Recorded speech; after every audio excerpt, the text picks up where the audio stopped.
السلام علیکم ورحمۃ اللہ وبرکاتہ۔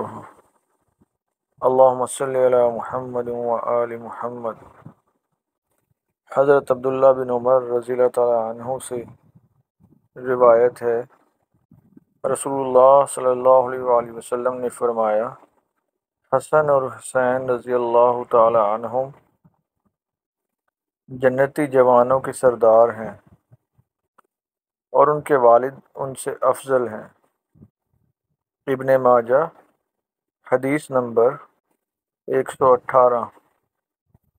حضرت ابو ہریرہ رضی اللہ تعالی عنہ سے روایت ہے کہ اللہ کے رسول صلی اللہ علیہ وآلہ وسلم نے فرمایا، جس نے حسن اور حسین رضی اللہ تعالی عنہم سے محبت کی اس نے مجھ سے محبت کی، اور جس نے ان سے بغض رکھا اس نے مجھ سے بغض رکھا۔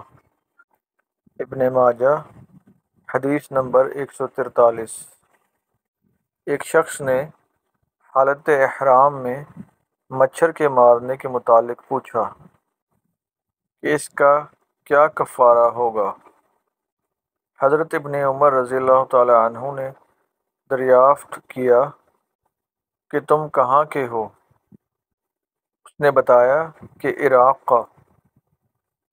فرمایا کہ اس شخص کو دیکھو، مچھر کی جان لینے کے تاوان کا مسئلہ پوچھتا ہے، حالانکہ اس کے ملک والوں نے رسول اللہ صلی اللہ علیہ وآلہ وسلم کے نواسہ کو بے تکلف قتل کر ڈالا۔